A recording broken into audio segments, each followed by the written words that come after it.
આ મકરપુરા એરપોર્ટ સ્ટેશનની પાછળ છે વિસ્તાર પેરેડાઇઝ પાલમ. અને સ્માર્ટ મીટરના કારણે 3 વાગ્યાથી અમારા જે રહીશો છે બી ટાવરના જે 84 ઘર આવેલા છે એ હેરાન થઈ રહ્યા છે 3 વાગ્યાના. અને હેરાન એટલે એટલા બધા હેરાન થઈ ગયા જેની કઈ હદ છે નહીં. જે રીતના સ્માર્ટ મીટરની વાત કરવામાં આવે છે, શું કહેવા માંગો છો? ડિજિટલની નામે જે સરકાર દ્વારા કહેવામાં આવી રહ્યું છે કે સ્માર્ટ મીટર કરો, 1 જ મિનિટમાં ચાલુ કરો.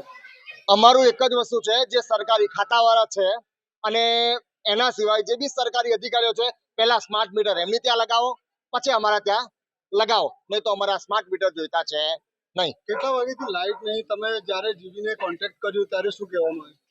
અમારે 3 વાગ્યાથી લાઇટ નથી. અમારે નાની મોટું જે હતું પ્રોબ્લેમ એ અમે લોકોએ ક્રિએટ કર્યું. જેબીમાં ફોન કર્યો, જેબીમાં ફોન કર્યા પછી ત્યાંથી કહેવા લાગ્યા કે ટૂંક જ સમયમાં જેબી વાળા આવશે. પણ એના કલાક 1.5 કલાક પછી જેબી વાળા આવે છે, જોઈને પાછા જાય છે, પાછા અમે ફોન કરીએ છીએ, પાછા આવે છે. પછી ત્યાંથી ઇન્ફોર્મેશન એવી મળવામાં આવે છે કે તમારું સ્માર્ટ મીટર છે એટલે ત્યાંથી જ ઓનલાઈન તમારું બંધ થઈ ગયું છે. શું કહેવું છે, જે સ્માર્ટ મીટરની નામે જે લોકો કહે છે કોઈ જાતની નોટિફિકેશન આવી જોઈએ કે ભાઈ તમારે બિલ ભરવાની તૈયારી થઈ છે? એવું કોઈ નોટિફિકેશન અમને મળ્યું નથી અને એની કારણે અમે હેરાનગતિ થયા. અમે પેમેન્ટ પૈસા બી અમે ભરી દીધા અને 2 કલાક સુધી હજુ બી લાઇટ અમારે ત્યાં આવી છે નહીં. મારું નામ ગોસાઈ દુષ્યંત છે અને બી ટાઉનનો હું પ્રમુખ પદનો દાવેદાર છું.